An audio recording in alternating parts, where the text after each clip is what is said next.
Todd, if you're ready, I'm going to go ahead and call the meeting to order. And if you could lead our roll call. Will do. And I'm just going to go by first name if everybody's comfortable with that. That's how we usually do it. We're not super formal around here. Starting with chair and vice chair, Chantel. Present. Sue. Present. Jeanette. Here. Mary. I am here. Ernest. I'm here. Jessica. Present. Laura. Here. Catherine. Here. Tabia. Present. Andy. Here. Alex. Here. And this is where I'd usually say Anne, but she's no longer with us. So Lindell. Here. Okay. Awesome. And we do that orally just for the folks who are new, just so that that's the way we make sure that folks who are just listening in know who's here. So I'll turn it over to Chantel. Thank you, Todd. And I was just about to welcome our new commissioners just after we took the roll call. I know we had it reversed in the agenda, but for those of you who are watching, welcome to the Human Rights Commission meeting. We have 3 new commissioners that got appointed last month, and this is their first Human Rights Commission meeting virtually. So that'll be Alex Oxford, Mary Bauer, and Tabia Munt. So thanks for welcoming our new commissioners. Todd. Okay, sorry, I'm not gonna do that yet. So one of the things we do, all of the new folks, is we recite our mission at the beginning of the meeting. It's gonna come in kind of awkward. If you feel like unmuting yourself, please do. If you would rather be on mute, that's also okay. But we'll go ahead and start by reading the mission of the Human Rights Commission. So recited by all is to act As strong advocate, Justice, justice, and equal opportunity, by providing citywide citywide leadership And and guidance in the area of civil rights. That was beautiful. Thank you so much for that. That always awkwardly brings a smile to my face. All right, we'll go ahead and move on to matters by the public. Todd, if you could just let folks know how they would raise their hand and want to speak. So when we do matters by the public, it's much like it happens at City Council. People have 3 minutes to speak. People can they will speak by hand and some phone. If you're attending by computer, if you're attending by phone, it's *9.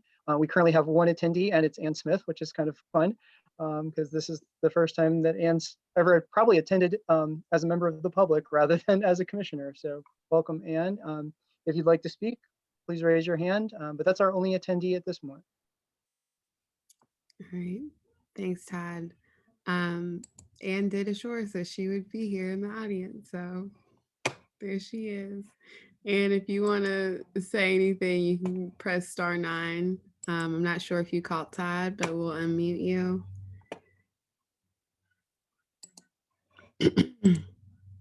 All right. Well, if there are no comments, I'm going to go ahead and close the public comment session. For those who joined the call, there'll be another public comment at the end of our meeting. So we'll go ahead and run into the minutes.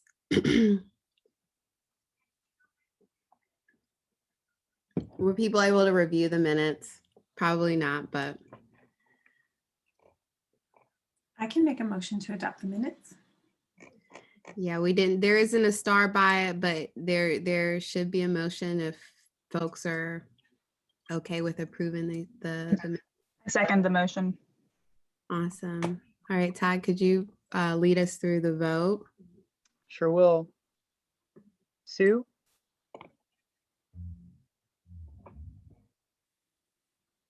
That was a yes with a hand? Yeah, I hadn't unmuted myself yet. No problem. Got it. Jeanette, Yes. Mary, I think it's appropriate for me to abstain since I wasn't here at the last meeting, so I will do so. agreed. Ernest, Yes, sir. Jessica, Yes. Laura, Yes. Catherine, Yes? Tabia? Yeah. Was that a yes? Yes. Okay. Andy, Yes. and Alex? Abstain. And Lindell. Yes. All right, Right. minutes are approved. Thanks, Todd. And for those who are here,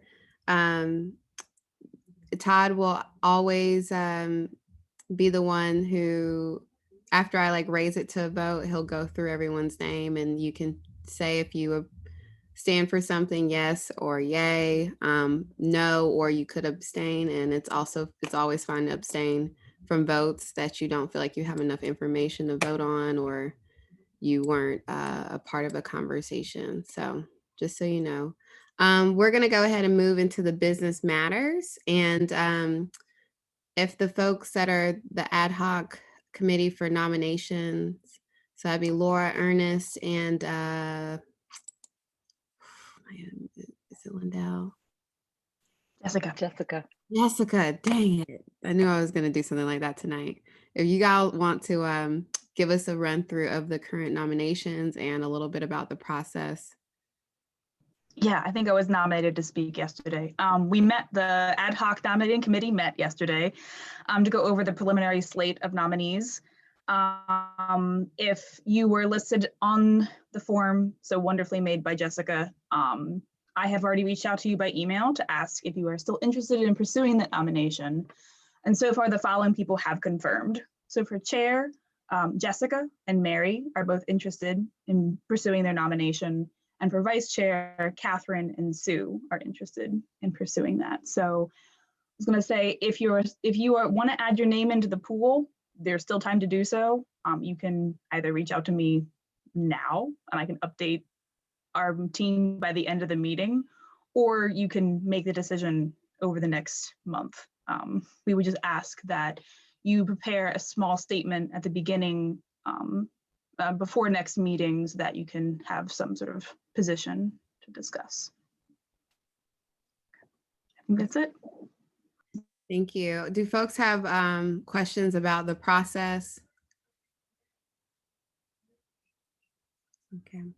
How many have you all received? I'm sure there's probably about 3/4 maybe, or maybe half of the folks probably still needed to vote or send in a nomination. We received 6 nominations. Yeah, thanks.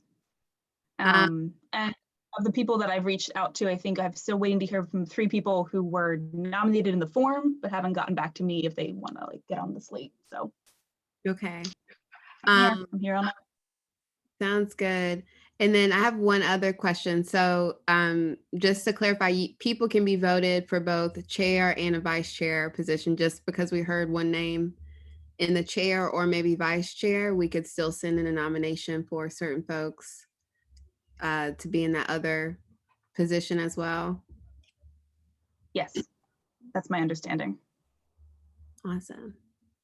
And we can, people can nominate up until the vote. So whenever our next meeting is in December, up until the time when the vote is going to be held, can people place their nomination, or would you like all of them to be through the nomination form?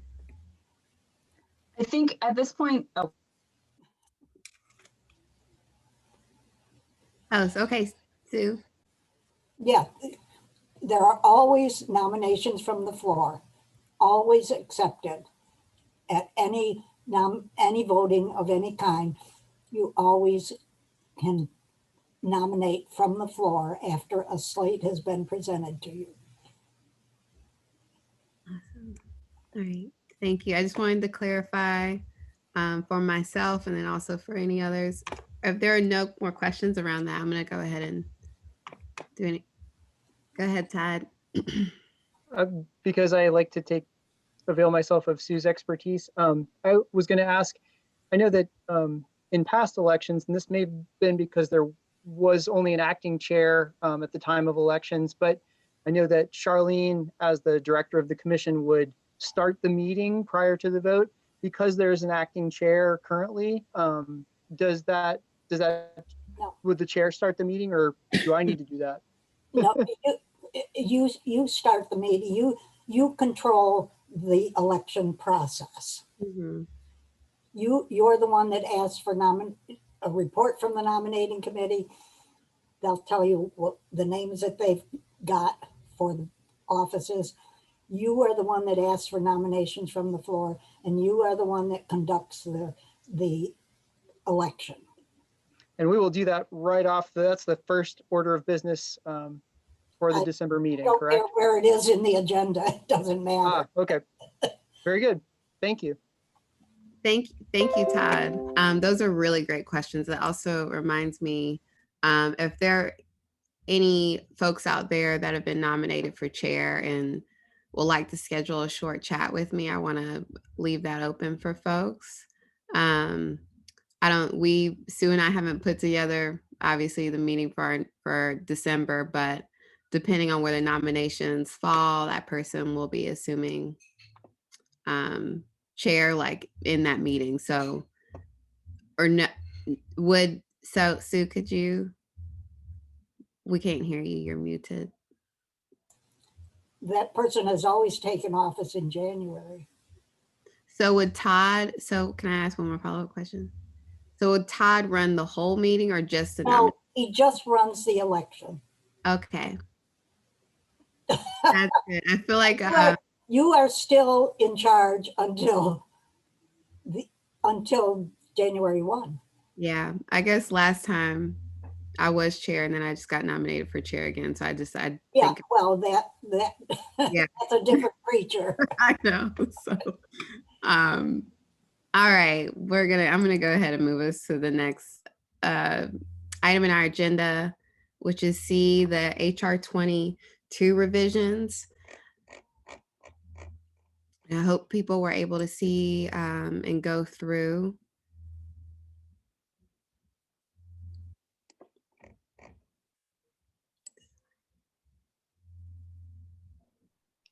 Do you want me to pull that up, or?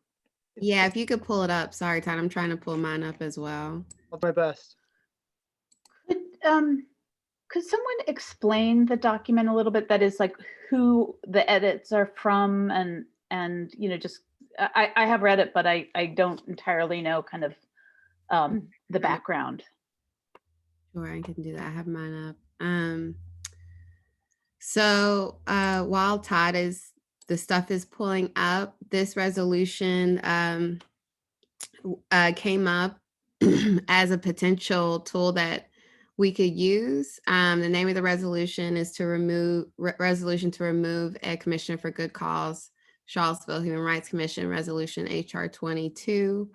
And it's more or less just here in case of any issues that may arise. So if you read through the resolution, it kind of recites some things, but the last whereas, just in case there are problems that come up in the future. Chantel, you skipped over the enforcement process review, which is what Todd was putting up on the screen. Todd should have resolution HR. Oh, it on the agenda. Enforcement process review comes before that. Oh, I am so sorry, guys. Unless you change the agenda. No, we didn't. Okay. I said C out loud, so I think folks were listening to me and you were following the agenda. So sorry, Todd, you can go ahead and go through the enforcement process review. And I was only pulling the other one up because I was still scrolling through trying to find where the HR 20-2 is in there. But Yeah, if you want me to go through that now, I certainly can. I'll try to be very brief. I just mostly am doing this out of a request to basically provide some clarity as to how we handle complaints as they come in. Let me go ahead and share that again. Can everyone see that okay? Is that all clear? Give thumbs up if it's good. Still loading. Yeah. Okay, my computer is very, very slow. I apologize. Sorry, Ty. The attachments are out of order. Oh, I'm so sorry. I probably did that and shuffling things around at the last minute. I apologize. It's not a big deal. I'm just There was a lot of shuffling this time. Is it loaded up for you? yep. Okay. So this is, I'm going to try to be as quick as possible to go through this, but don't hesitate to interrupt and ask a question if you have any. So the point of this is just to give you a sense of when an individual comes to the office, how do we address whatever concern they bring forth? And so what I'm showing here is sort of the process I use in a very sort of general sense when somebody comes to the office, the sort of series of questions that I ask to determine what are they bringing forth? Is it a complaint of discrimination or something else? Is it within our ability to do something about formally?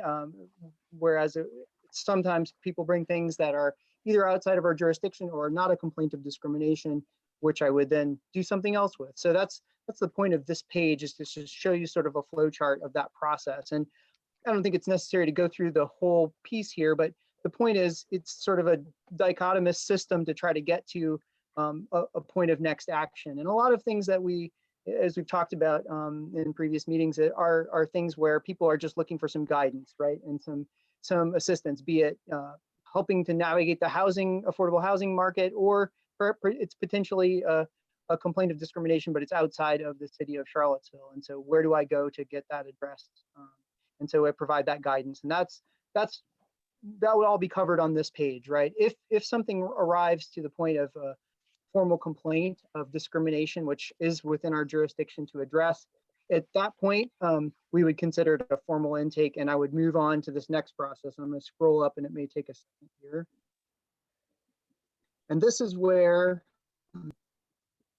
by the end of this process, this is where the Human Rights Commission gets involved, and it could potentially get involved earlier on, but I'll go through this, try to be brief.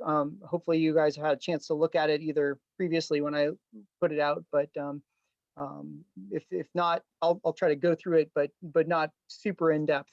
You'll notice that I've put references to the sections of the ordinance that apply to each of these steps in the process. This is referring to the ordinance as it is currently. I think I may have sent you a copy of this as well that's updated to show how it relates to the adopted amendments that you all voted on. But in any case, this is the current ordinance for reference. So once we do an intake where it appears to be a formal complaint of discrimination that's within our jurisdiction, we do a little bit of initial review. And in this case, I would be presenting this to the director of the commission and/or manager of the office. Right now, there isn't one, and I can't make determinations as to whether to pursue additional action like an investigation or mediation on my own. So unfortunately for Mr. John Blair, who has many, many responsibilities right now, this goes to him to make a determination as to whether or not we move forward. And at that point, when he's looking at that initially, if he looks at that and says there's not enough on its face to say that this looks like a genuine allegation of discrimination, he could determine there's no probable cause right then and there, and then the case would be dismissed with the complainant having the option to appeal. And if they were to appeal, that would be you would do an appeal hearing. And I think the commission, Sue, you're our helpful institutional knowledge keeper here. The commission has done one appeal in its history. Is that correct? Yeah, yeah. And in that, All it was an appeal. and in that case, I believe that the commission upheld the director's determination of That's no correct. probable cause, and at that point the case was closed. Right. So that's one path it could take. Now, if the director decides that yes, there looks to be a case of discrimination on its face, and there seems to be something worth pursuing, at that point, the director can authorize further action. And that includes additional fact finding or mediation, some other form of informal conciliation where we talk through and have a dialogue with the respondent. But if that won't resolve it, it can move into a full investigation. And that's where it's handed back to me in those further action pieces, right? So we always try to offer mediation first as a first step, because it's a resource that the office and the commission offer, and it's actually a paid for service. So this is a contracted third party that provides professional mediation services.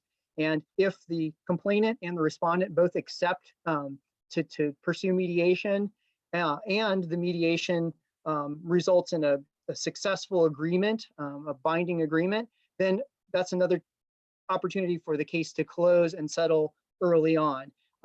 If one or more of those parties don't wish to pursue mediation, or it fails, then we move on to the formal investigation.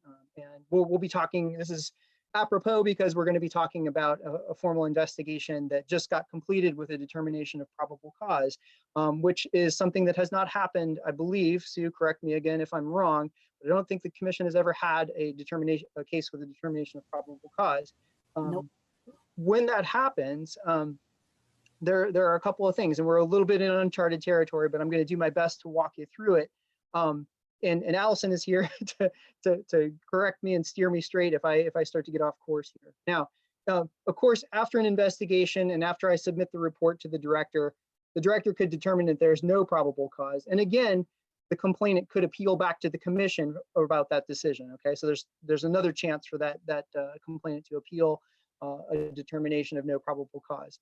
Now, if the director does determine that there's probable cause, then we move into the next step. And what happens in this case is that the director will write a determination that gets sent to both the complainant and the respondent with a set of recommendations.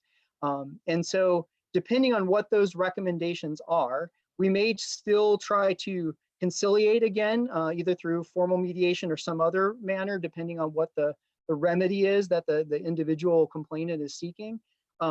However, it could be a recommendation that it move to public hearing.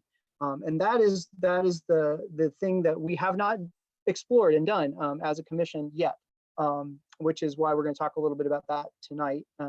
And so we're at the stage right now where we have determination of probable cause with a recommendation that we pursue some conciliation prior to a public hearing.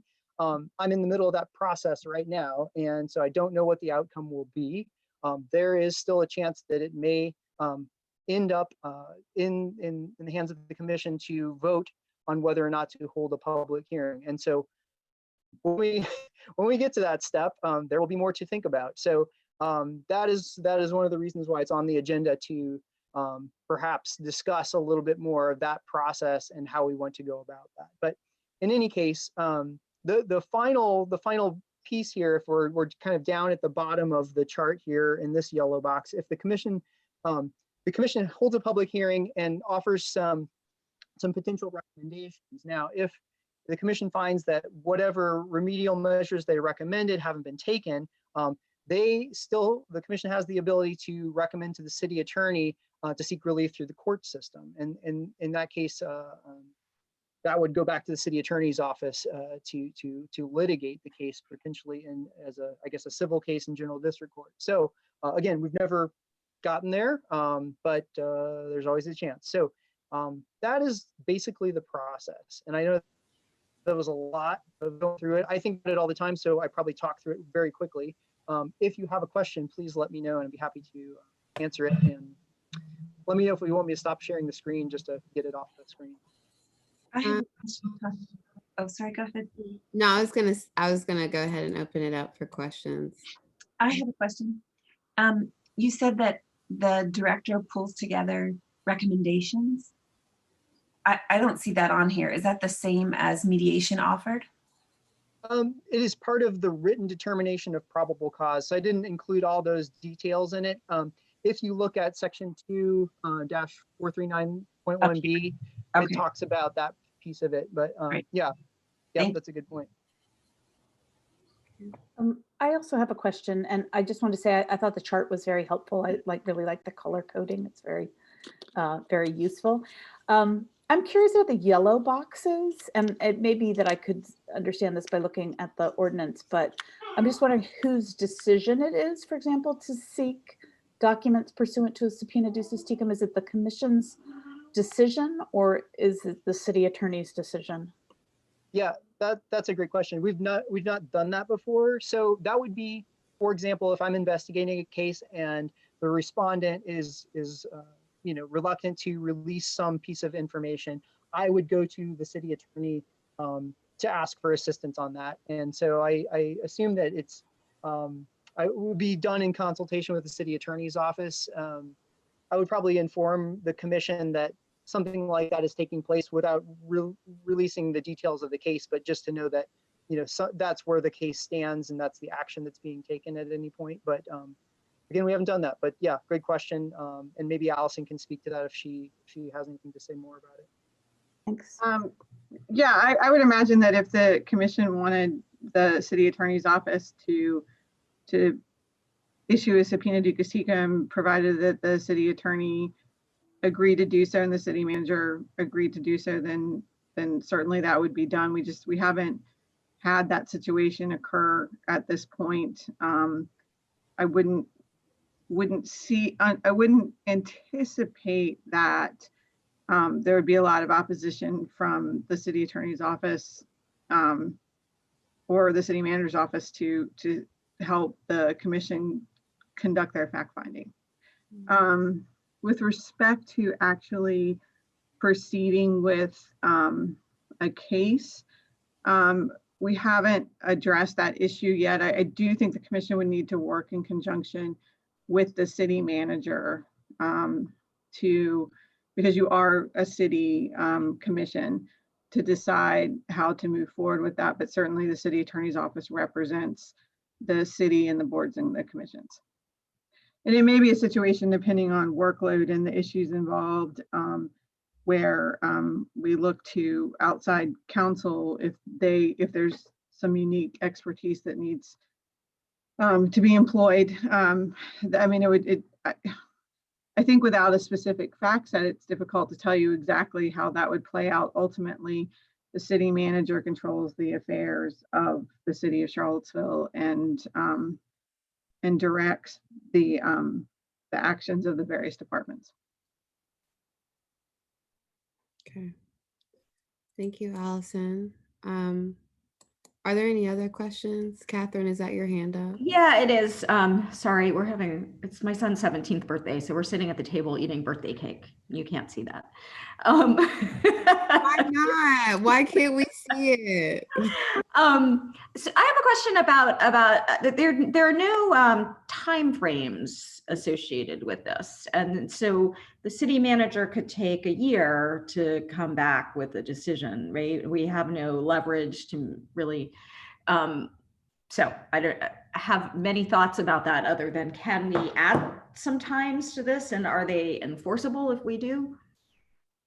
If I can respond to that quickly, yeah, you're right. I think that is a big deal. It's certainly a big deal when it comes to what sort of statute of limitations for people to pursue, for example, like employment discrimination cases. But I do believe it applies to the other protected classes as well. And from the litigation standpoint, I don't know that. Obviously, I'm not an attorney, but I know that there are statutes of limitations for doing things in the district court as well. So those are all of concern. Just to add to that, so I've been in conversation with the director of fair housing at HUD, and they went through our existing ordinance, not the one with the adoptions that you all passed, but and I think I sent this out, but they took a look at our current ordinance and offered a whole bunch of recommendations with regard to making the ordinance substantially equivalent to federal fair housing law, because they would have to be in order for the Office of Human Rights and Human Rights Commission to become a FAP.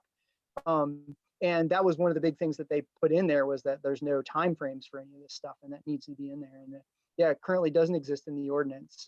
And so I agree. It kind of falls on me to always kind of think about that and ask those questions as people are coming in, like, how old is this? When did this happen? and then try to move it through as quickly as possible. So great question. And I think we need to do better on that. Another issue that is just a practical consideration is that the city manager really shouldn't be involved in this. I mean, the only reason the city, you've had some delays associated with referring it to the city manager's office is because you don't have a director of human rights. And that individual is actually the one that makes the probable cause determination, that decides whether a case can move forward. And because that position hasn't been appointed, and because there is no deputy city manager over the Human Rights Commission generally, it's being referred to the chief executive officer of the city of Charlottesville. And that's not the position that I think the commission wants to be in or should be in. And I think that advocating and insisting that that the commission has both a director and ultimately a deputy city manager would take away the specific challenge of waiting for a city manager who shouldn't really be involved in this to respond to you. Thank you, Allison. Are there any other? I'll stop sharing so you can see each other. Yeah, I have to scroll through. I do have one more question, Todd, and I think I know the answer to this, but I think it'd just be useful to have you say that the statute of limitations, for example, for Title VII complaint, which is like very short compared to many, that's not told while this investigation is going on. Is that right? That is. Oh, good. Yeah. Good question. I do, and correct me, I'm welcome to, I'm happy to receive feedback on this, but I do try to explain to people, complainants, when they bring something in, I specifically ask them, like, when did it happen, and try to let them know that, okay, we have about this much time to get these things done. Also letting them know about, the time frame to file with EEOC if that's a concern. So yeah, I do explain it to the complainant. I'm not sure that it matters to the respondent such, but complainant's certainly informed of that. Is that what you're asking? Make sure I understand your question. No, I just want to clarify that, while this is pending, the statute of limitations still applies, right? There are some kinds of things you can do where the statute of limitations will basically stop, right? But it's not told by filing a complaint with the Human Rights Commission, right? Yeah, as far as I understand it, that the clock doesn't really stop once they file with us. I think if they filed a complaint with EEOC, I believe the clock, there's a different thing that happens there. Yeah, but my okay, thanks. Comment on that, because and I think, Todd, you almost always, my understanding, or at least of how the process should work, are there to help them file with the EEOC as well, or to take the, to provide the support necessary to take the steps so they aren't waiving any of their rights or an opportunity to go through that process as well. Yeah, and to be clear, like, we don't get many cases that fall under the old definition of what was covered by the Virginia Human Rights Act in terms of employment cases, right? Because there's a very limited scope, right, between, I think, more than 5 and less than 15 employees, and only in the case where the result was termination.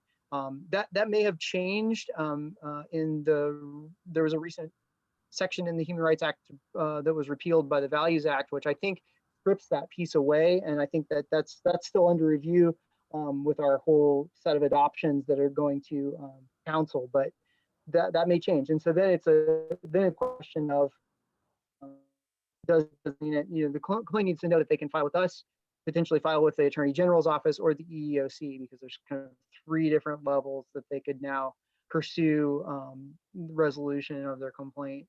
So anyway, it's a great question. Awesome. Thank you, Todd. Sorry, things are going in the chat box. Okay. There aren't any. Jessica, go ahead. Yeah, so Todd said that we got recommendations to add in timeframes. What's the process if we want to go forward and add those timeframes to our ordinance? Yeah, great question. So right now we have an amended, you all voted on a lot of, you've voted to adopt, I should say, several amendments to the current ordinance, right? And so that is now, so I drafted a memo that goes along with that. The process for this is kind of interesting, right? You draft a memo which has a specific format that explains why we're doing it, what's the background, all that stuff. So we have this amended ordinance that now needs to be viewed by council. I know that Allison has been super busy and she's reviewing that to make sure I didn't do anything completely wrong in that memo. But that goes to council. They're going to approve, hopefully, the changes or make some recommendations for some changes. And then eventually we get a new approved ordinance with the changes, right? At which point you may want to go back and start looking at what other things you want to change. And I believe I did share a copy of that current ordinance that has all of the comments from the HUD attorney on it, which are really interesting. I was just reading through it again the other day just to kind of remember what he said. But yeah, I think you may want to wait until council has a chance to look at your current set of adopted amendments before we pursue some more, because it'll get pretty muddy, I think, and be a hard process for council to take that all in. This is Allison again. This is why it's probably better that I'm not here unless you really need me here, because I'll keep talking. I think that the other thing, just to make the commission aware and for them to start thinking about, is that when this gets put on the council agenda, Todd will be there certainly, but there probably should be someone like the chair from the commission there to advocate and to speak, on behalf of the commission about why they want to see these changes made and why they're requesting that council do that. I think that would be really important. So I want to call your attention to that. This week was the week I was able to talk to the acting city attorney and make sure there wasn't anything in particular that she wanted to review about the proposed ordinance. I got to go through the memo next week, Todd, and then we start looking for an agenda, and that requires the coordination of whoever the commission determines is going to come and make the case to city council for the changes. So that's just to add. Someone from the commission will need to be there. Thank you, Allison. That's really helpful. All right, I'm gonna keep moving us forward. Thank you, Todd, for doing that. I know that when we were meeting with the new commissioners just to do some orientation, some questions came up about that process.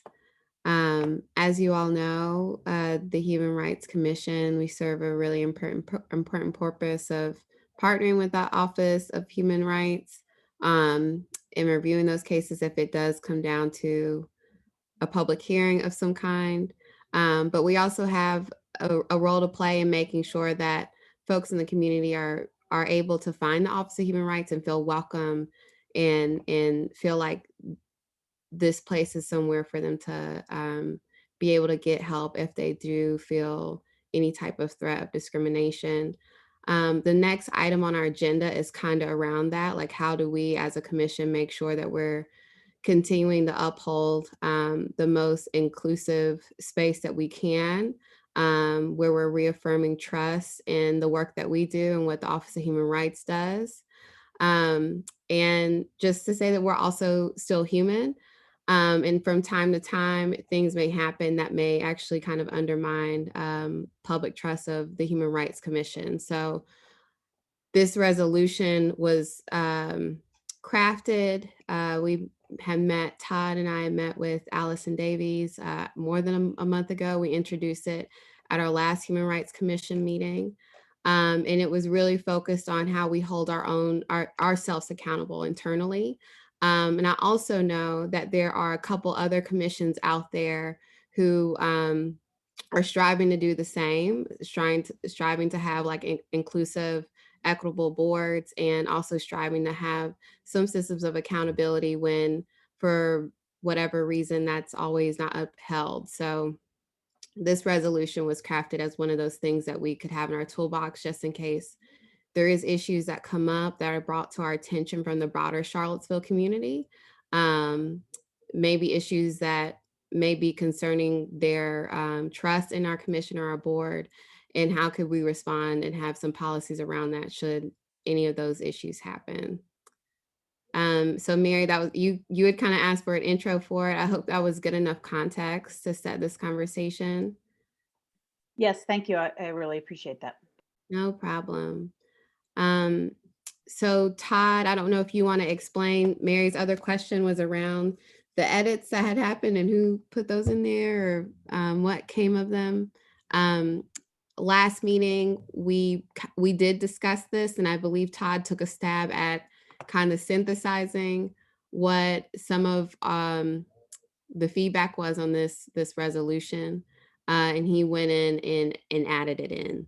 So Todd, did I do an okay job of explaining the process? I know that you were the person Yep. who put it in there. Okay. Yeah, So that's right. he's gone ahead. It should be popping up shortly on the screen if you want to look at it. We can see it. Thank you.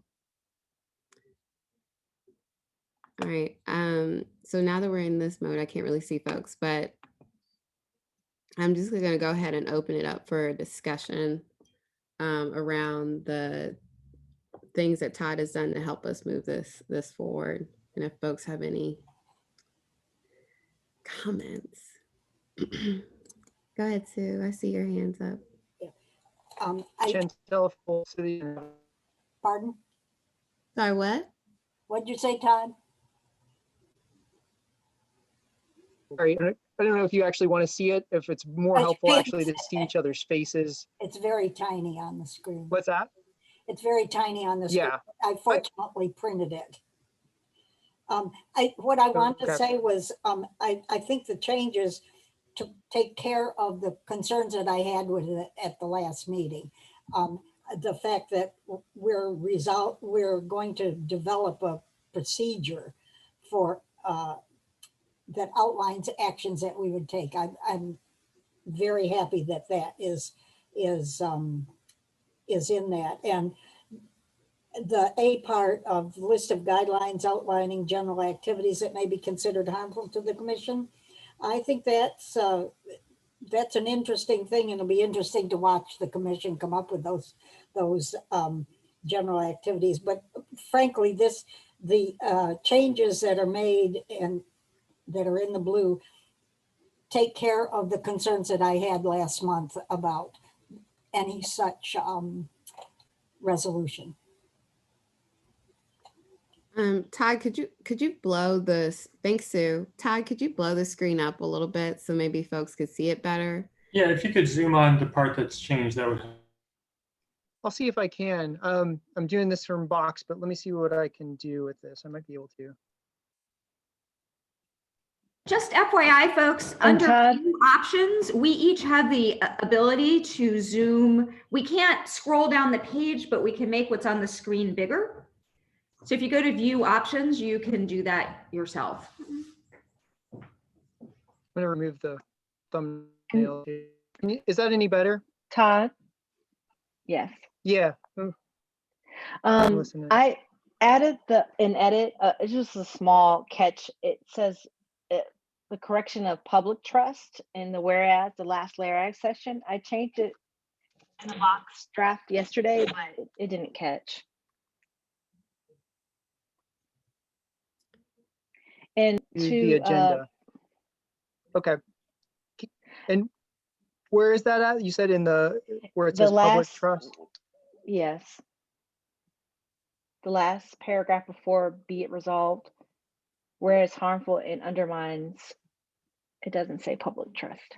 It doesn't say public. Oh. Okay, got it. But it's in the one that's actually the draft that you can edit on Box. Yes. Right? Yes. Okay, thanks. That's the final version. This is just the one that is a PDF in the agenda packet. So thank you for that. Actually, No in that same paragraph, it's sorry, Jessica. Oh no, I just wanted to reply real quick to Sue's point about the examples that may be harmful to the public. In our last discussion, we talked about the influence that we have as commissioners, like even on our social media. And I just felt like if we're going to be calling out, I mean, we are public figures in all the spaces, so it implies that, but I think we need to be explicit about saying that. So I just wanted to say that. Yeah, I'm assuming that the commission itself is going to have to sit down and make a list of some of those things, including the use of social media. I totally agree. Um, uh, and my other point is that in most resolutions, the whereases are not the resolution, they're just there. So I never get worried about what's in the whereases. I'm more concerned about what the resolutions actually say. And so just to kind of make sure I'm understanding that the major sort of structural change is to take kind of the detailed things out of it and have it referenced to a guideline instead of it being in the resolution itself.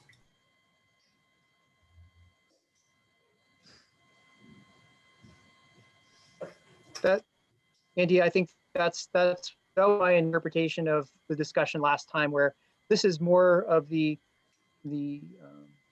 milepost in the process of the commission to say we're going to do this, and this is important to us, and it's a tenet of our beliefs, and we're then going to develop a procedure separately to probably be included in the rules and procedures, which is the equivalent of your bylaws, right? So. Got it. Thanks.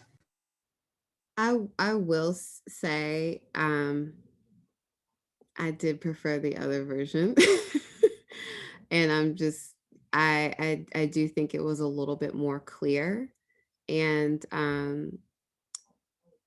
I also don't know how helpful in terms of there are other commissions that are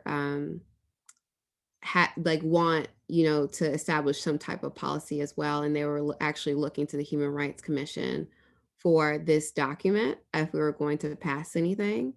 And so if this is going to be the standard, right, across any other commission or board that may want to look towards the Human Rights Commission to see how we're handling our things internally, it leaves it fairly broad and open for each commission to develop its own thing.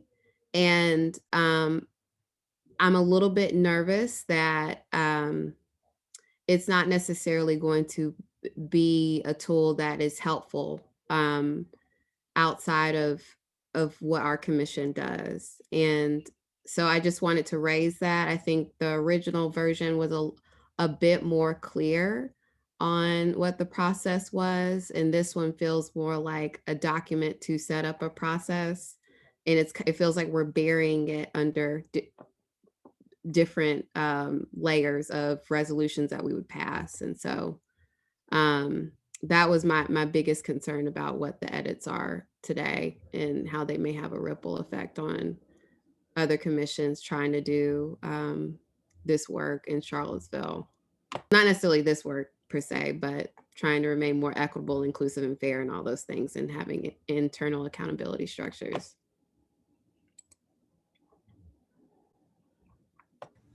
That is kind of a question I have. If we're having this umbrella here, how easily would somebody looking at this link to, whatever procedures and stuff we have? Like, to your point, Chantel, it's like if it's clearly in this resolution, then we know where it is. If it says, okay, reference this other document, it can be obscured a little bit. So I do agree that we need to consider how transparent this all is. Andy, I think that's to a broad of the commission and the office probably to create a better collection of publicly accessible documents. I think that it's there, and that's one of the things on my to-do list is to think about how can we think like our rules and procedures. Like that's a pretty obscure document, I think, for the public. And I mean, it's out there. People could get to it through Box if they click on the link or agenda and so forth. But it does feel like it would be a better, we could put it on the website as an immediate link, like the ordinance. I think that might be a similar situation with our resolutions, that those things could be more publicly accessible, and then it might be as complicated or an obtrusive process for people to actually use it as. I think that we could, if we did what we're saying we want to do, develop a procedural amendment and list of guidelines, we could come up with that in the form of another resolution, which would in fact be publicly available rather quickly. I think all of our resolutions are more publicly accessible than just referring straight into our rules and procedures. I think you could do both. You could do it once we developed it, then you could make it in the form of a resolution that this is how we will do things. So, can I Catherine? speak? So, honestly, I don't understand the point of this resolution at this point. It's as it is now, it's a resolution saying we resolved to do something that we haven't yet done. And I don't really understand why we're taking time to talk about the wording of something to say that in the future we'll do something. I mean, wouldn't our time be better spent just saying who wants to be on a committee to develop these procedures? Great point, Catherine. Yes, as they say in the Quaker meeting, the friend speaks my mind. This is, I mean, it does seem like it's a and I don't mean to criticize because I haven't been here before, but a resolution to promise to craft a resolution, like let's just craft it. So this is Lindell. I was having similar thoughts too, because it does seem, I guess I wanted to understand, and maybe there is good reason, right? Maybe we want to put on record right now that this is something we're going to do. Maybe that's why we're doing a resolution right now. But if that's the case, then I agree with Catherine that we don't need to spend a lot of time on that. We just need to say this is what we're going to do, and then we'll let you know what we resolved after we've spent some time working on it. That's just my thought. And we can make it publicly known because we're in a public meeting with public minutes. So we could publicly say we vote to make a committee to do this. Okay. Todd, I don't know if you have From a procedural standpoint. Sorry. I was just going to suggest from a procedural standpoint, like if you're comfortable with this, that sort of like authorizes the commission to say that you're going to go forth and do that, you could vote to adopt this resolution and then form an ad hoc committee to pursue the actual procedural thing outside of this discussion. But yeah, I mean, that would probably be your quickest way to move through this. So, sorry, go ahead. Sorry, Chantel. So in that case, if I'm trying to like listen to everything that everyone's saying and move forward accordingly. So will we need to change the language then, instead of saying like we're gonna do these things, like basically step A and B, because we're gonna put that in a different resolution? Like how will we need to change the wording here to accept this as is and then move forward with an ad hoc meeting to put together these specific guidelines?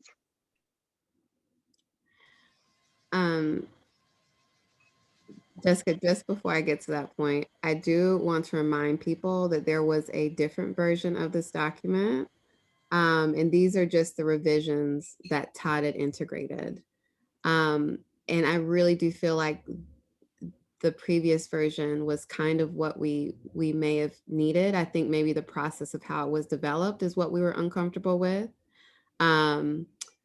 Because we didn't necessarily do an ad hoc committee. And if I remember our discussion from the last meeting correctly, part of some of what we were feeling was wanting more of a process around how we develop a resolution, as opposed to a couple of people doing, like in this case, myself, Todd, and Sue, as well as Allison Davies, like doing things and bringing it up to the commission. And so I just wanted to throw that out there because it does feel a little bit like we may be, I don't want us to backpedal into the version that we just had. You know, I'm hoping I'm making sense. I feel like I'm talking in a circle. Yeah. So, sorry. Sorry, Catherine. Can I just say something real quickly? So this is my first time hearing Chantel say we wanted to make this a place to hold it accountable. I guess the way it was presented last time didn't include that. And so to me, like, I'm feeling different about the wording for this now, understanding that this is a way to hold us all accountable and to be a marker for examples for other commissions. I think that changes my thoughts about this currently. But go ahead, Catherine. I'm sorry. I was going to make a motion. Can I just go ahead and make a motion? Sure, Catherine, you can make a motion and we'll. Okay. I move, because we don't have a motion on the table, do we? We do not. Okay. I would like to move that we revert to the original version of this resolution. So can we show that for the new Can see it. commissioners that didn't see it? I can see it on my screen right now. What you see is the deleted portions. Right. Todd, are you able to do It'll the take me one? a second. I can pull up, let's see, I can pull up the actual live version on Box. Just give me a moment. I'm gonna stop. Todd, I have it pulled up if more than one person can share a screen. Yeah, that'd be great. I'll just stop and you can do it. You should have permission. Let me check and see if you have permission to do it. I think you should. If not, Brian can probably fix that. I got it. You got it. Cool. Cool. Thanks, Jeanette. Is this correct? What y'all are what we're looking for? Mm-hmm. And then I don't know if you can change the view in Box, but for folks that may get confused with what's struck out or not, are you able to like delete these? Or not necessarily delete it, but you know how you can show it without the markup. Yeah, without the markup. Okay, do we have a second? I second. Thank you. You're not in Word, so you're in Box. That's why you can't see the markup thing. Sorry, I don't know how to do. You could also go to the, I guess, the previous meeting. Yeah. I'm not having trouble. I can see the difference. I mean, I can, it's not bothering me. yeah, I think it's all right there, and it may be better to just be able to see everything. So, sorry, guys. There we go. Okay. Jeanette's internet is way better. Her bandwidth or whatever is better than yours, Todd. Just whipping through this. Can y'all see this okay? Yeah. Not really. So you can actually change that too. If you go to the top to view options and choose the zoom ratio to be larger. How's that? Good for me. We can all do that individually, as Catherine said. Okay, so if folks are looking at it, just for clarification, if it has a line through it, like it's struck out, that's the original text. What is underlined is the new text. So you might want to read it without the new text. Would you like me to read it? That'd be awesome, Jeanette. If you Be it resolved that the commission develop a procedural amendment. No. Hereby recommends that the city council pursue the following actions when a member of the commission is believed to be engaged in activities that are harmful to the commission and undermine public trust in the commission and its duties and responsibilities. Thank you. And then I can't. Enable the commission to conduct an immediate investigation into the alleged activities to determine the facts of the matter. And upon the order of an investigation, suspend the commissioner's participation in any further official actions of the commission while the investigation is ongoing. Upon conclusion of the investigation, issue a written determination to forward to City Council as to good cause for removal of the commissioner as per section 2432A of the ordinance.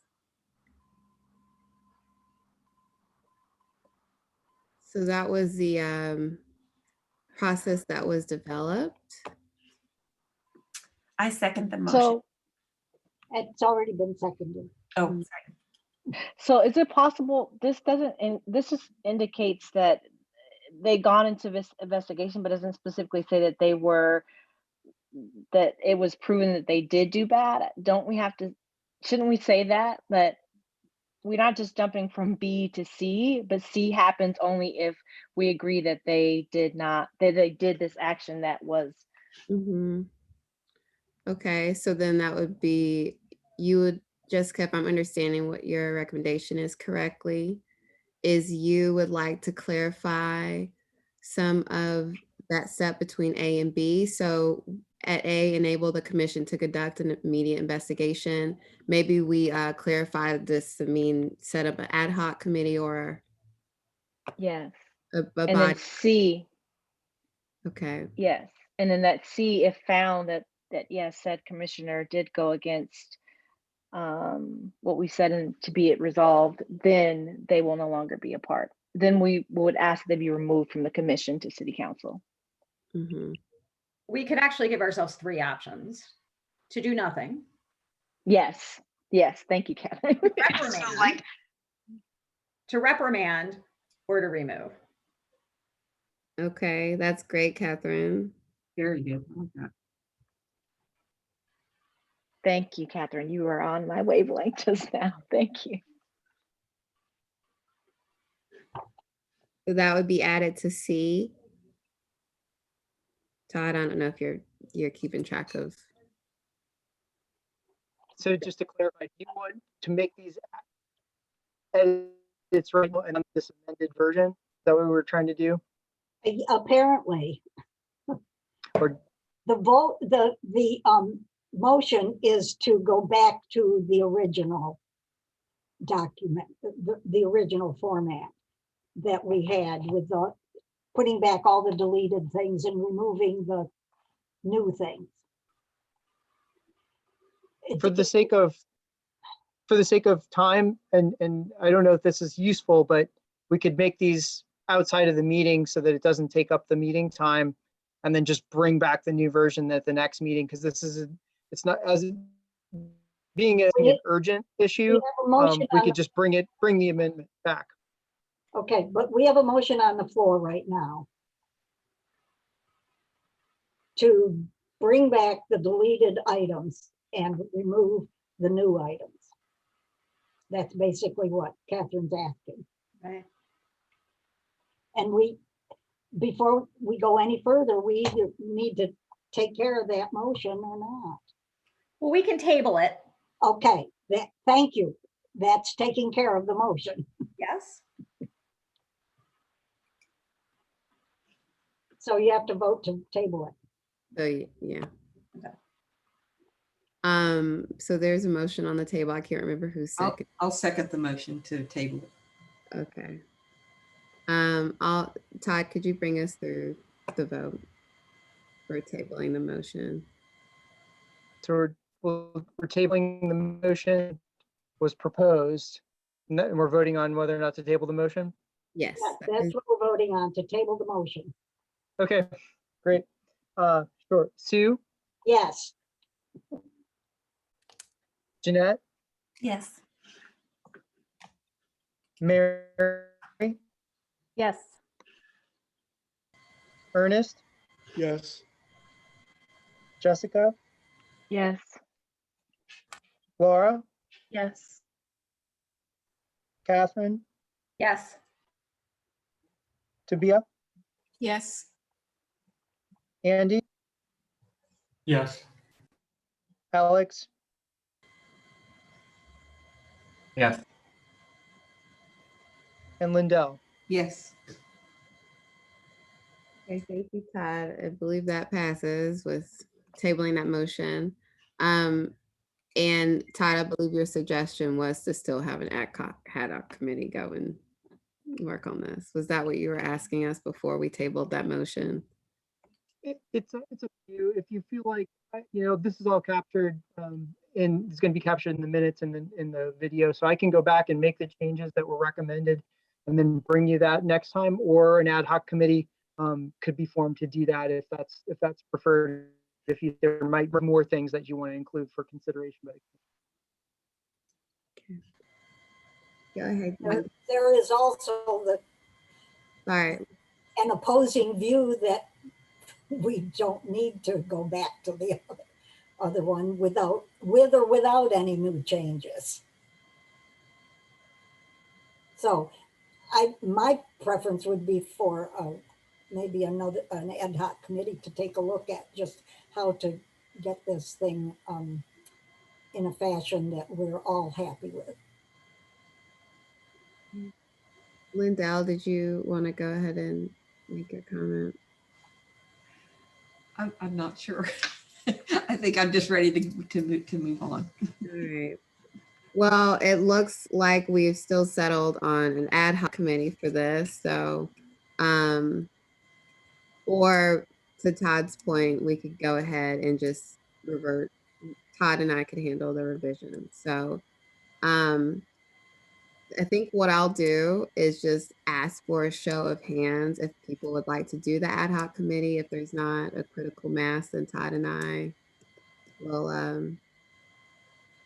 move forth with doing those revisions before the next meeting. Okay. So just to take quick note of what those revisions were, as we wanted to go back to the other document, right?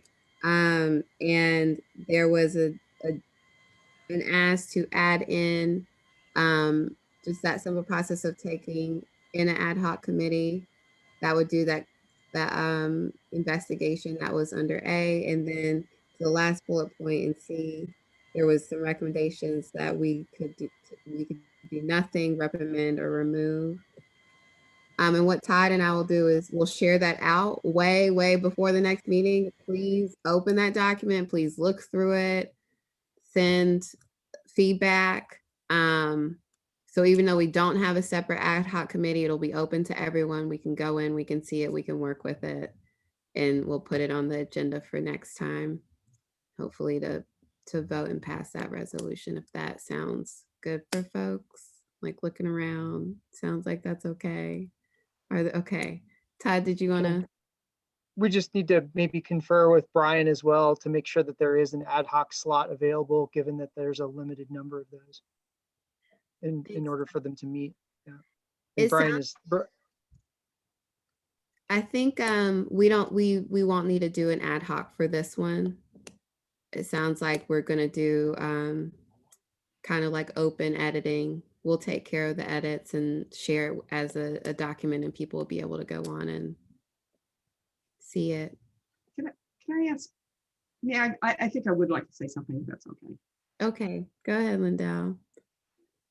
So it seems to me that we might have some consensus, something that where we could vote to say we want to revert with the changes that we have discussed. Can we bring that to a vote or not? Can we vote to revert with the changes that we propose? I'm just asking from a strictly procedural point of view, can we do that? I don't think we need to.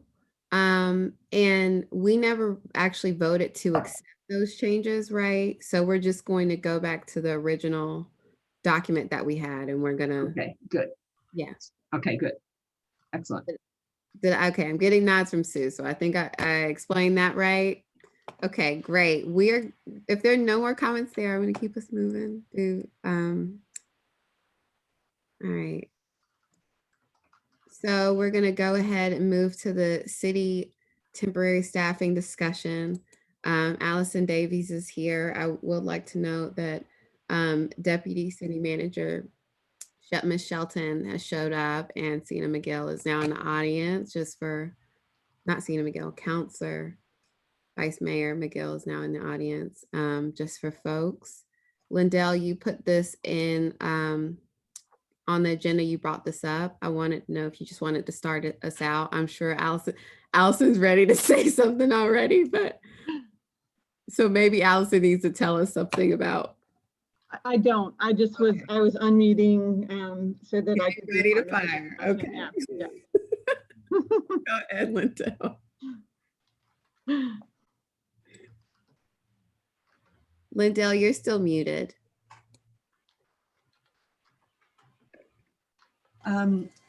So this particular issue is referring to the information that that the city has a practice of hiring many employees on a temporary basis in what to me looks like in reality permanent positions.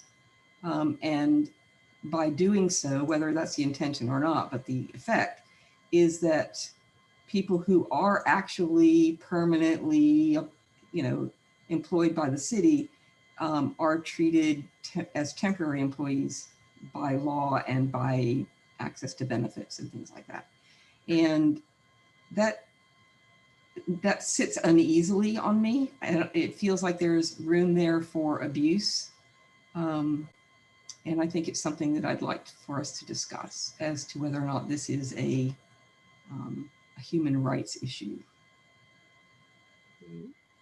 Thank you, Lindell. And I'm just going to recap that you did start a document with some talking points. You also were able to compile some research. There's some slides in there in the agenda document.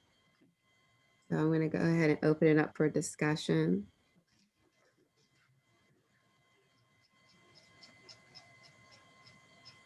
This is Catherine. Can I just clarify? So what we're discussing here is not what happened with the existing employees, but questioning the practice of having so many temporary and part-time employees, correct? In this case, yes, this is correct.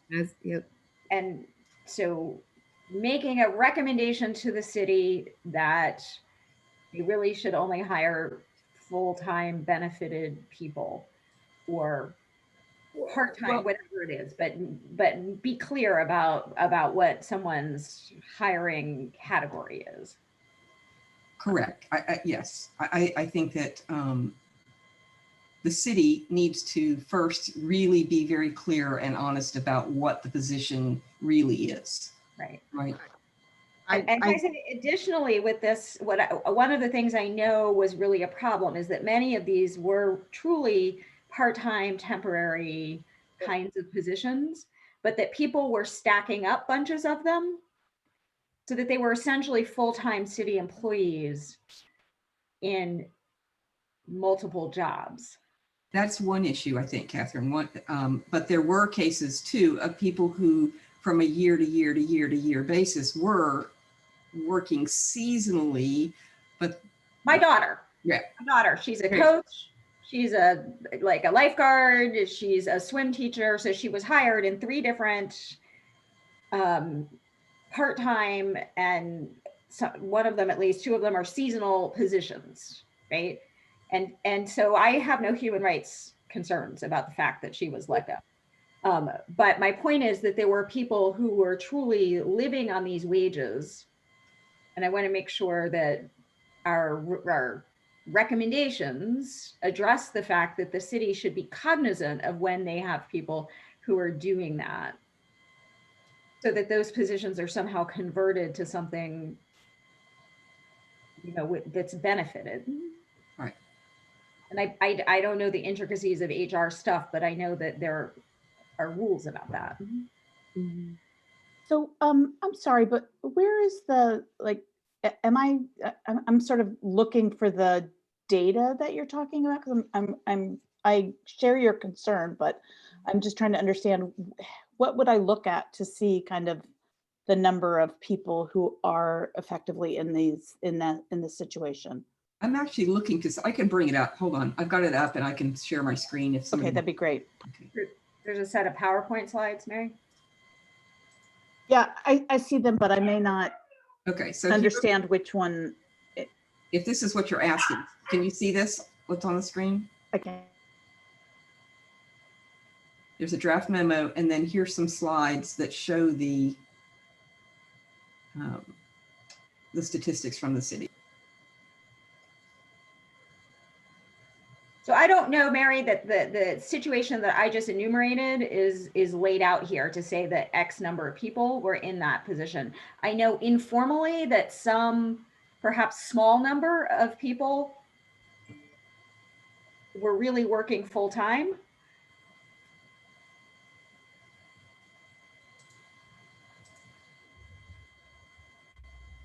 Yeah, I guess that's sort of what I'm interested in, is like how many people are employed beyond, a short term who are not receiving benefits, right? I don't see that data, and that would be interesting.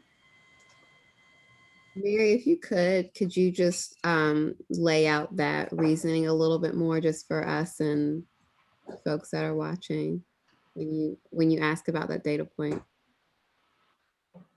I mean, I think what I'm hearing is a sort of lack of. I mean, it's one thing to have people who are making some short-term summer money who are not receiving benefits, but when people are sort of on a I don't know what a permanent job is, because like, I've never had a permanent job, in the sense that like you could leave any job, but a long-term job on which people are depending. Um, people, I mean, we should be insisting that people have access to healthcare, and other essential benefits as part of that. And kind of understanding where that line is.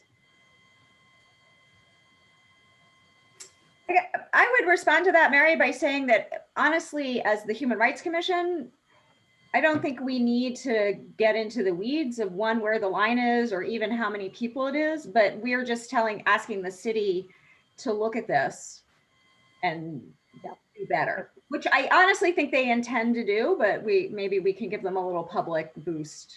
Mm-hmm. Yeah, for me, and just to clarify a little bit, for me, I think what happens oftentimes is that people who are trying to cobble together different kinds of jobs to make money, right, to make a living wage, and this is one mechanism in which they do that, right? You're cobbling together what is available to them, right?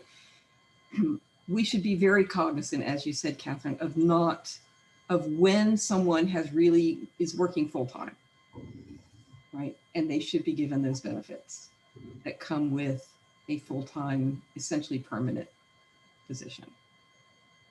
We just don't want to ever, in my opinion, be in the position of exploiting people simply because our system doesn't recognize what's happening. Okay.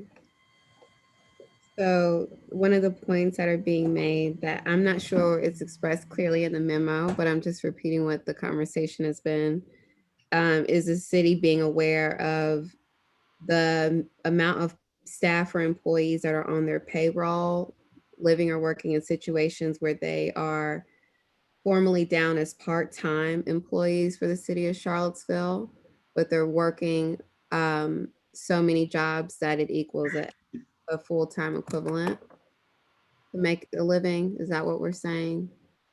Well, okay, so the city has a payroll system and an employee number.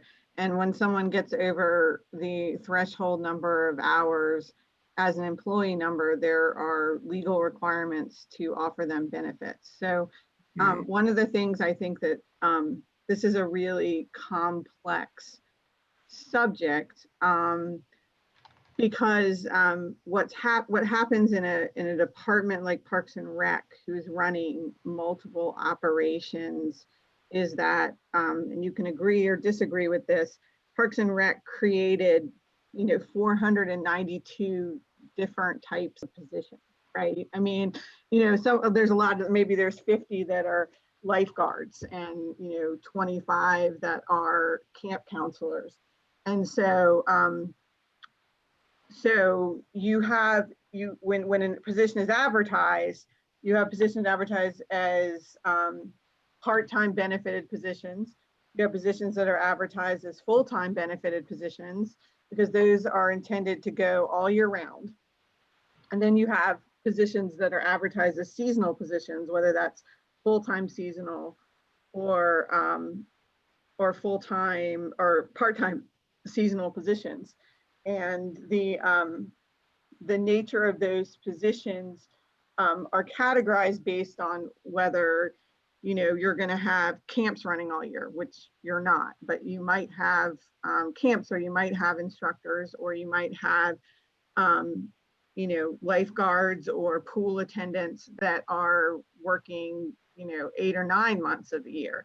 it's a different issue if someone works over, like, past the limits that entitle you to benefits, or the limits that entitle you to retirement. That's a separate issue from the type of position someone's taking. And so one of the things I think that you need to think about is, certainly the city can move towards only having one type of position. They'll have a lot less positions. They will. We, at any given time, we might have 492 positions available, but there's only 150 people employed by the Parks and Rec Department during that time. So, so it is a pretty complex matrix. And I do think that every employee's tracked for the amount of hours they work. And depending on the amount of hours they work, they may end up in a category where they're getting health insurance, say, but they may still not be in a permanent position. Okay. Thank you, Allison. That was really helpful.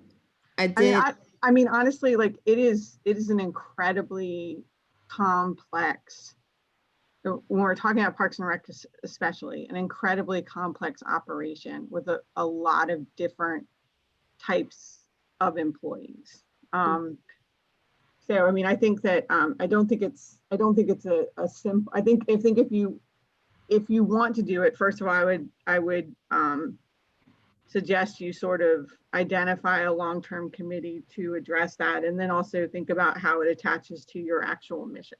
Mm-hmm. Thank you, Allison. That was really helpful. Just taking a step back, I do have a question for us, and maybe even Allison or folks that have been following this,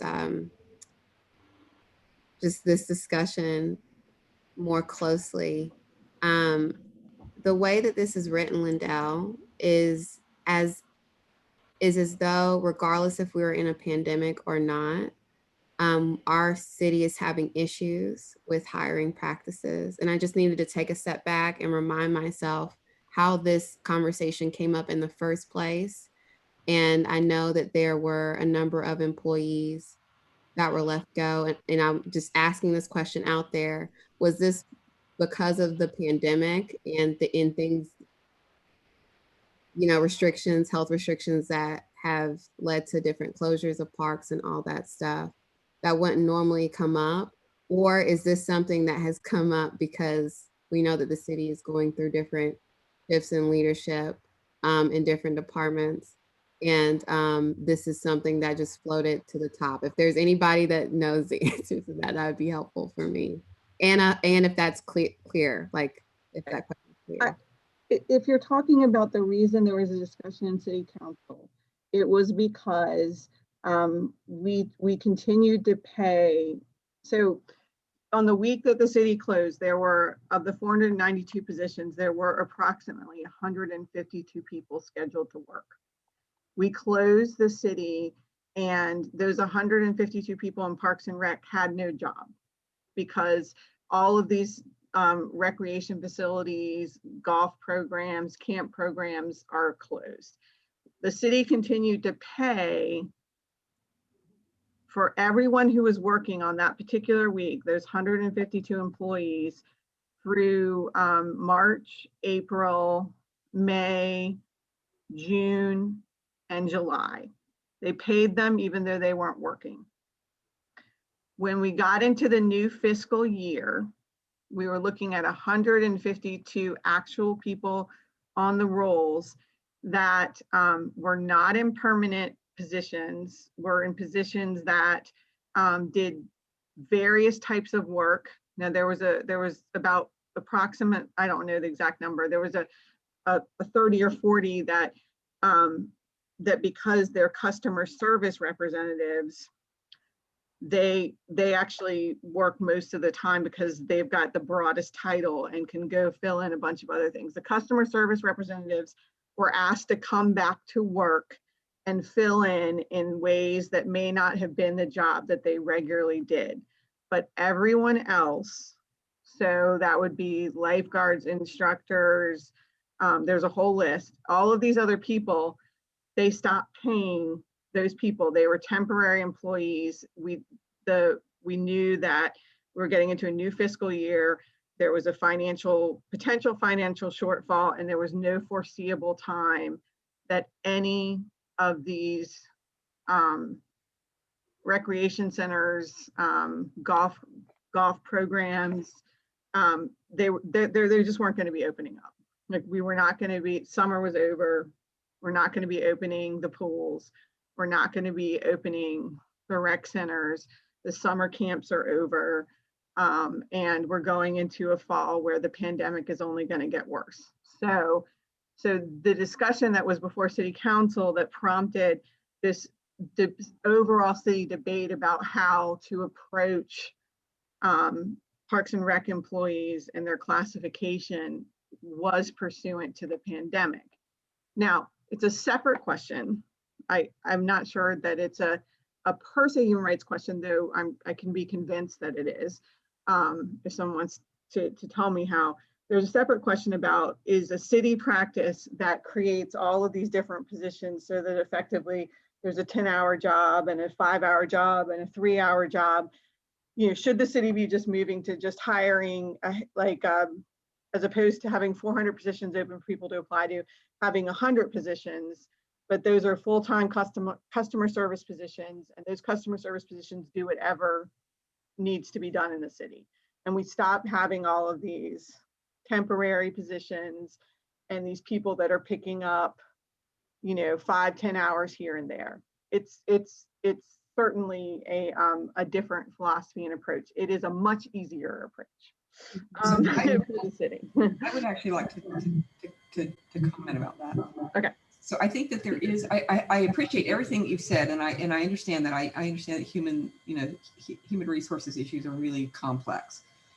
But I think that there's another consideration that we could take, like, rather than just saying, well, we're not going to do seasonal, we're not going to do temporary, we're only going to have this. I think that what we can do is be very mindful about the impact of what it means to be temporary and part-time, and to make sure that even if we do have temporary positions, that there's some equity in how people are treated when crises like this happen or when decisions are made, that there's some equity in how a temporary person is treated compared to a full-time, salaried person, right? Help me understand what you mean by equity, because so for example, should someone continue to be paid in the new fiscal year when they're not going to be working at all?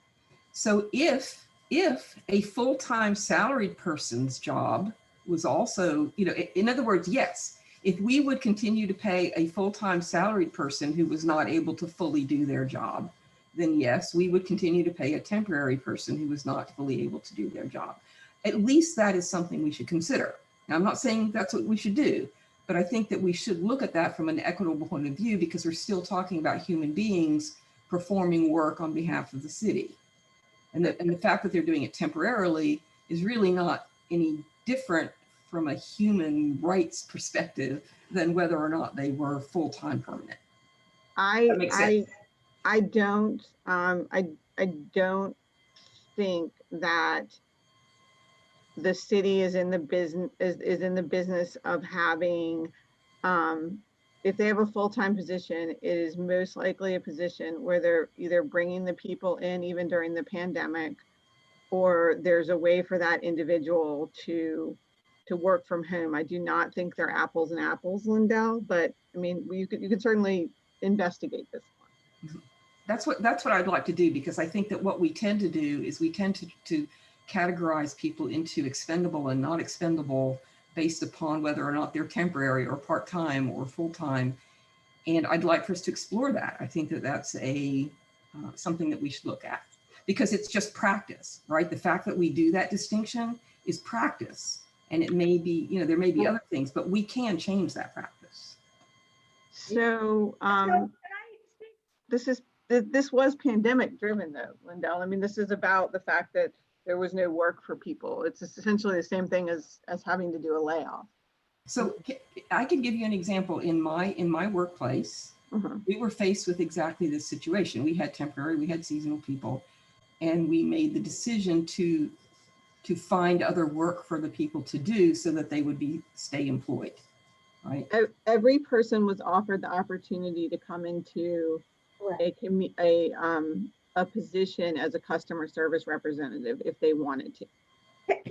Those people were not eliminated from the payroll if they were able to do whatever it is. So for example, a customer service, if someone who wasn't a customer service person that was on the city payroll, they could fill out a form to become a customer services employee. Now they weren't going to be getting paid to be a lifeguard anymore. They were going to be paid. They need to come in when the city needed them to come in to do temperature checks at the door of the courthouse, because it's our Parks and Rec customer service employees who aren't manning the recreation centers that may be the ones that are sitting in front of the courthouse taking people's temperatures, so that we can stop the spread of the pandemic. So I agree with you that people should be offered, if there's a layoff, another available position. And that did happen. Everyone who wanted to fill out the form to be categorized as a customer service representative was invited to do that. But that wasn't that they were going to continue to get paid without working. It was that they were going to have to start working in a different capacity so that we could keep them on the payroll. Okay. Thank you. Yeah. Hold on. I'm just like checking our time, and I'm looking at where this discussion is. So it is our last like discussion of the night. I don't believe we don't have any ad hoc committee updates, right? Well, I apologize. I was trying to answer your questions. So one of the things I think is dangerous is the lawyers can take over. Yeah. Is a public and community meeting. So I'm going to mute myself again and let you guys decide what you want to do, and step back from this at this point. But I wanted to be available to answer questions because I had to look into this issue when it happened. So Allison. Thank you, Allison. Appreciate you. And thank you for your self-awareness. We appreciate that too. So how do we want to deal with, when moving this forward? I'm sorry. How do we want to deal with moving this forward?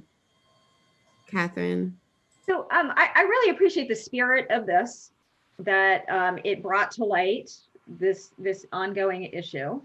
I feel comfortable as a commission with making a general request to City Council that they examine this, but I don't feel like this is really the Human Rights Commission's job to fix. As commissioners, if we want to go to City Council meetings and advocate, I think we can do that as individuals. But beyond the general thing like City Council, please examine this, I really don't think we can get into the weeds of the HR nitty-gritty here. I would agree with that. Thank you, Catherine. I totally agree with that. I have some information also from temporary employees that I'm not going to share tonight, but all temporary employees had the opportunity to stay on in some capacity. They got a form. If they chose not to stay on in some capacity, then they didn't stay on. But if they did, they got assigned to whatever they were going to, whatever they could put them into. Anyway, I think that is the most we can do. I'm uncomfortable going any further because I don't see a major discriminatory thing happening in this. I just don't. So frankly, I'm not even sure I want to say anything to council, but I'll go along with people who do. But there's no action that I can see us taking. We are not in charge of human resources at the city. We just aren't. If people have a grievance against the city on personnel matters, they go to them. They don't come to us.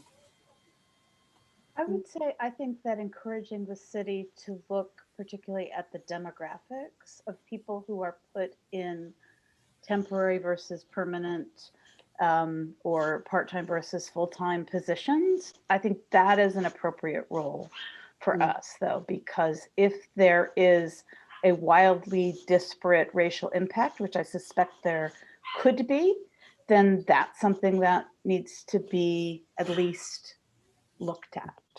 Awesome. I agree. That's a beautiful.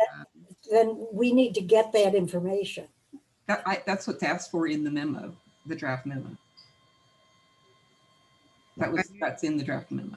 Are there any other comments for the draft memo? So it seems like we're all in agreement of sending some type of note to City Council. I didn't see the draft. It was not attached to the materials that came across with the PowerPoint things that It is. Yeah, It's it didn't show up in my mail. Scroll past it. It's in the PDF that we got. It's on 34 or of the PDF. Go ahead. Can I suggest that we not ask for information, because what are we going to do with it? We're not in charge. We're not going to set the policy. That we just send a note saying, listen, this is concerning. We think it potentially could have human rights implications. We're worried about our city employees. We urge you to look at this more closely. It just doesn't feel like our thing to get the information, unless we're going to set up a standing committee and actually follow it. Go ahead, Ernest. And my concern is if employees were given opportunity to take positions, there are myriad reasons why someone decided not to. So we can't go back and ask.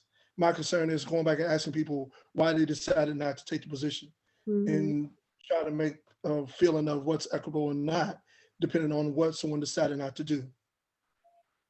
So I want to be careful with that as well.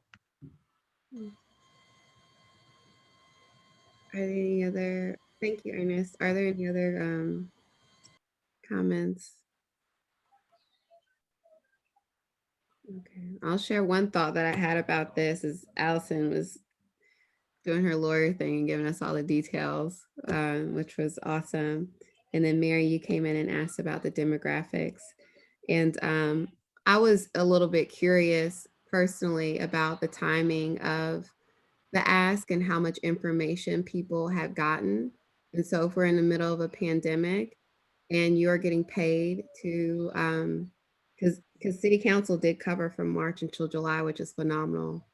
And you're getting paid to stay home and be safe for your family. I was mostly curious when they would have opened it up for people being able to come on, right, as administration, customer service staff. And if that was in the beginning or towards the end when employees felt safe that they were getting about 4 months or however many months of that is of unpaid, paid work to stay at home with their families and be safe. And just kind of some concerns around how that information was given out, how it flowed down the ladder. We do know that Charlottesville's government has kind of a hierarchy, and there's some racial outlines of that. And I'm curious about how that information really did flow down the ladder through the employees. And if they were really well informed about all the resources that they would have if they did come back to work and did sign certain contracts. So that was my only thought. I do think it would be great, to Catherine's point and other points that were said, what do we do with information? So I do think our best thing is our best course of action would be to send them a letter. And Lindell, thanks for starting us off. If there are other comments that folks wanted to get shared, Lindell, do you feel like you're going to hold that moving forward, or would you like to share that? share what the, This responsibility of integrating feedback or making or keeping us on track with getting that to sure, count. I'll be happy to. Can I just quickly recap here? So what we're really talking about doing is changing this memo to be something more along the lines of, this is of concern to us. You know, we know about these things.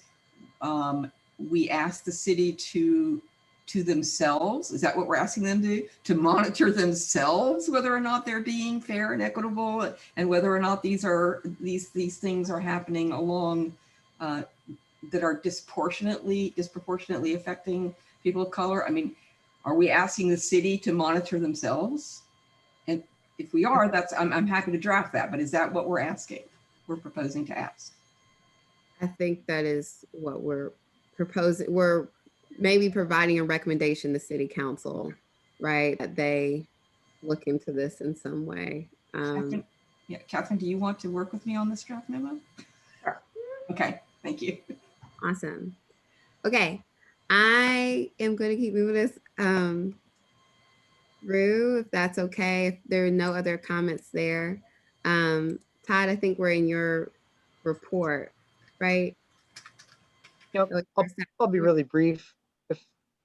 So if you found I apologize because I think I initially sent out the agenda packet without the report attached, so I sent it out this evening, but it's close to the end, has the big colorful chart and the colorful charts, as you might see, but it has all the numbers. And so for those who are new and looking at this for the first time, it's the service provision data broken out and aggregated in various different ways.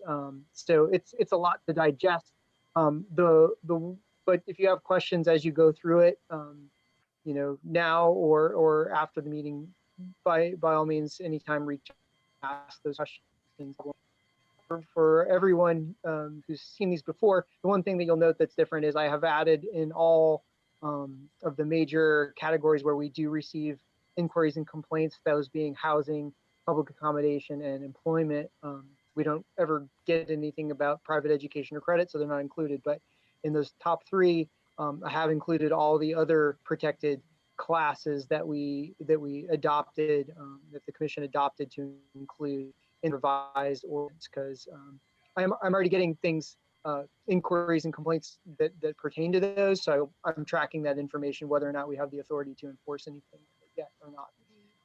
So in addition to that, the other thing I was going to bring up just around the two active investigations. So we talked when I was discussing the flow charts about case 2019.1, which there's always a chance it could still end up as a public hearing. And the one thing I didn't mention going through all that was, you know, included in the agenda packet is, and I had sent it out in a previous email as well, but Prince William County's Human Rights Commission's procedures for public hearings. And so my suggestion maybe to the commission would be to consider whether or not you want to form a small committee that might actually serve as that hearing panel. I believe that Prince William County does just do it with a portion of their commission rather than the full commission if they do a public hearing.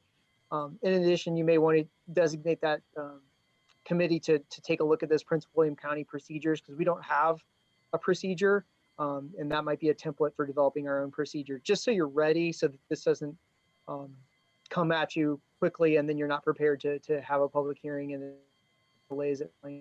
So aside from that, the only other thing, the investigation that was going on with case 2020-1 actually resolved with informal conciliation and dialogue to the complainant's satisfaction. So that case is closed. So right now there are no active investigations, but I've got a couple of things that could emerge to that level. They just haven't yet. So they're not in my notes yet. So anyway, I'll leave it at that. If you have questions, anything on my printed report in the agenda packet, feel free to reach out anytime or ask now. Thanks, Todd. Does anybody have any questions for Todd? Okay. There's not too many updates I have either. We do have our retreat. It feels weird. This will be the first retreat I guess we're going to hold without a director or a manager of the Office of Human Rights.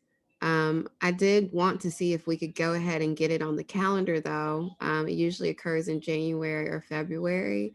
I know that's a holiday. So Todd, one day, right?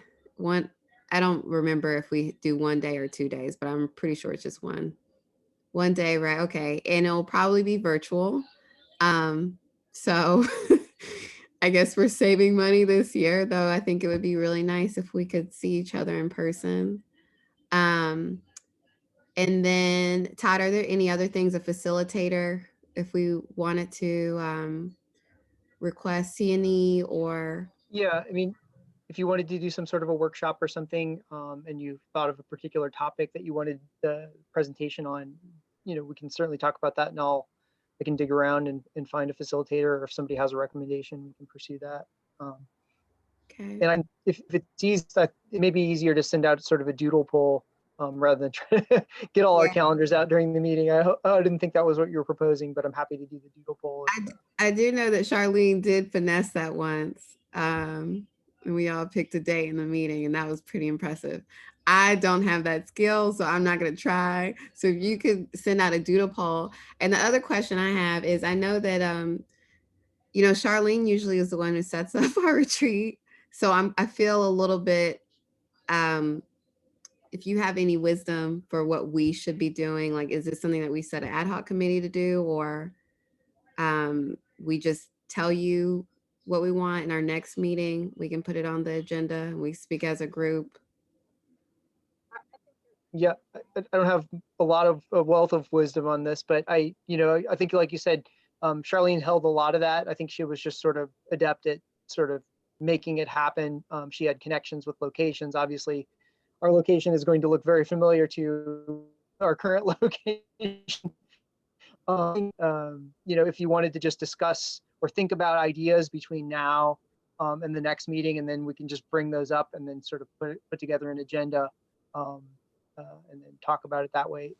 Yeah, that however you want to go about it. I'm kind of leaving it to what you're interested in doing. Maybe you could set up a little thingy on your thingy in the box where we could, anybody could propose ideas for a retreat. That way you'll have it all collected in one spot. I'll do that as long as you can call it the retreat thingy. I'm known in my family for calling everything thingies, so. Okay. And that'll be great, but we should remember that it's the incoming chair who will set the agenda and make the final decisions, right? Well, that's why I'm a little bit confused, because this really was, Charlene really did hold this, and the chair, like, we didn't do this. So well, maybe we can think about that and set different procedures moving forward. Sure. And if we let Todd know, what we're interested in doing, that would help too. Yeah. All right. Mary just went red in the face and rubbed her eyes. I'm not sure if that's. No, it's just looking at a computer screen for like. Yeah, we're ready to get off too. Yeah, it's fine. All good. Okay, so that's really all I had for. Jessica has a question. Oh, sorry, I went back to the agenda. Go ahead, Jessica. What is the intent of the retreats that happen once a year? So I'm just going to take a stab at this. A lot of the intent is really for us to build a lot of just camaraderie or fellowship. Most in the past, a lot of the activities are kind of focused on like group norms, who we are, what are things that like, make us feel like we're in our power. How do we feel like we like behave or act in groups, things like that. It's really more focused on like how we are able to come together and set the year ahead. And then there's also a little bit of strategic planning, where we're really pulling out what are our goals for the next year, things like that. So it's part fellowship, like the retreat part is what a typical retreat is when people want to do some team building work in there. And then the other half is strategic planning. So do these have to be public, or have they been in the past? Yes. Oh, yeah. All of our meetings are public. Yeah. So yeah, they're posted. It's become too boring. Yeah, in fact, it is. Nolan and Molly aren't here anymore. We're too boring. That's funny. Yeah, Okay. nobody comes. Right. Well, I'm gonna keep us moving because I hear my people on the phone. It's a birthday party, so I want to go Zoom with them. That's not my birthday party noise. My birthday party's over. Not your birthday party. Okay. We don't really have a work session. Right. There's no ad hoc committee updates this time around. We finished with the ordinance. We closed that ad hoc committee down. And so I'm just going to go ahead and move us to our last matters by the public.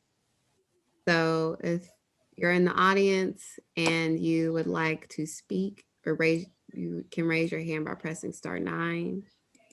And right now we have Ms. Shelton and Vice Mayor McGill still in the audience. We don't have any other members join. Okay. So I don't see any hands raised. So I'm going to go ahead and move us to the commissioner updates, if there are any, if you folks would like to share. Okay. Well, it's holiday season. Actually, the state association, VAHR, is still playing around with their bylaws and so forth. I don't know if they're ever going to get them figured out, but eventually they'll come back to all of the commissions with the recommended bylaws. Thank you for that, Sue. That's actually pretty critical. I hope it's incongruent with the Values Act and all that stuff. Yeah. Awesome. Okay, so I'm gonna go ahead and move us to our next steps, which one of those, a recap. Todd and I are going to update that resolutions document and send it out to you all. It'll be a open document, so look out for that. You can put your edits on there and we'll have it for our next meeting. The nomination committee is still taking nominations for chair and vice chair of the Human Rights Commission. So if you would like to submit a nomination, please do before our next meeting, because we will try to vote on that next time. Lindell is going to lead us through this city temporary staffing memo, and we'll be accepting feedback from us there. And I believe that's all of our next steps. Folks, okay. No more edits to that. All right, well, I'm gonna go ahead and close this out. Oh, go ahead, Todd. I'm just going to say it one more time, just in case. I encourage you to think about whether or not you wanted to form an ad hoc committee to develop your public hearing procedures, and I didn't hear any action on that. Is that just because you're thinking maybe not yet? I don't know the timing of that, but I'm just bringing it up again just in case you wanted to consider it. Sorry, thanks, Todd. Wow, that was a great one. So I do think that's probably important to do and get done. I do know that it's about the end of our meeting, but to Todd's point, there is a document that Prince Williams County shared with us on public hearings. If there are any folks that would like to be designated as the ad hoc committee, if you could just, for doing this, you could just raise your hand and volunteer, I would really appreciate that.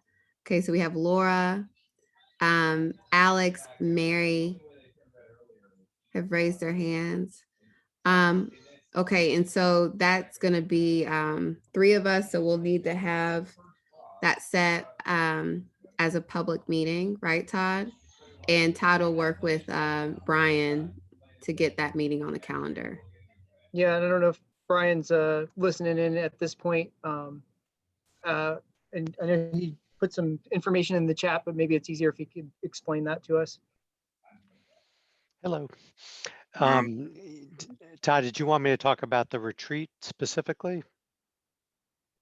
Well, there are things, I guess. We've got the retreat coming up, but if you have some information about that, that's great. But right now, we're also talking about an ad hoc committee to develop a procedure for public hearings, because we may have a public hearing. Yeah. So obviously, the commission can create as many ad hoc committees as you need. Just keep in mind that the maximum amount of time that you can meet per council's direction to staff is 6 hours in a month. So you have, tonight is a regular meeting. It's a 3-hour block on my schedule. If you wanted to have an ad hoc meeting, and we've already reserved some for you for December, that's another 3-hour block. You can combine those any way you want. You could say, we want to use 6 hours in January and have a retreat. But what you ought to be careful about is, as you proliferate ad hoc committees, they either all need to meet the same time during a 3-hour block. The Sister Cities Commission is doing that. They're scheduling all their committees back to back in a 3-hour block. And if you're on more than one, you just come back or stick around as needed.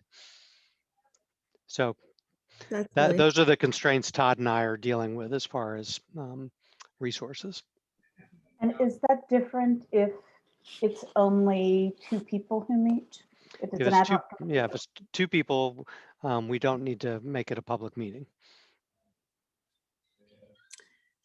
So, And does that count for the amount of time you can meet? No, because it's not a public meeting. Yeah, okay, all right. Yep. Brian, if we only did 2 hours tonight instead of the 3 hours, do we get to have an extra hour? Nobody's asked me that. I'll give you points for ingenuity. Makes sense to me. The way it all started was every board or commission gets a meeting a month, right? And then council initially said 2 hours. So the communications team came to council and we recommended that you get up to 3 hours. Then we also recommended that, because about 6 of you have regular ad hoc committee endeavors, we said there are probably about 6 boards and commissions that would really benefit from an additional meeting day in a given month. So, council's direction wasn't as specific as give them 6 hours whenever they want it. It was they get to meet on 2 occasions in a month. Okay. So I'd rather not get into the mathematics of figuring out how much time you have left tonight. Okay, cool. Well, regardless, we are going to end soon. So, yeah, sorry, y'all. The ad hoc committee is going to have to get creative and just like meet in 2s or something. Thank you, Mary and Laura and Alex. Did I remember right? For the ad hoc committee on the public hearings. I'm happy to come off if there's just a lot of value in having only 2 people be on it. Like if I think you add value. I think it's, I'm happy to do it then. I was just going to start a Google Doc to start it off, so I don't think we need to hold a meeting for that. awesome. We'll talk. Great. We'll coordinate. All right. So, thank you, Todd, for bringing that back up. That's a lifesaver because I was really ready to zoom off this. I've been on Zoom all day. Okay, so I think we know what we're doing, and I'm gonna go ahead and move this meeting or adjourn our meeting at 8:30 tonight. Thank you so much, Todd, for being our rock, doing all the things, and y'all have a good evening and a happy Thanksgiving if you're celebrating that. Okay. Bye. Good night. Welcome to the new member. Bye. Bye. Oh yeah, welcome. Thanks, Chantel. Thanks, Todd.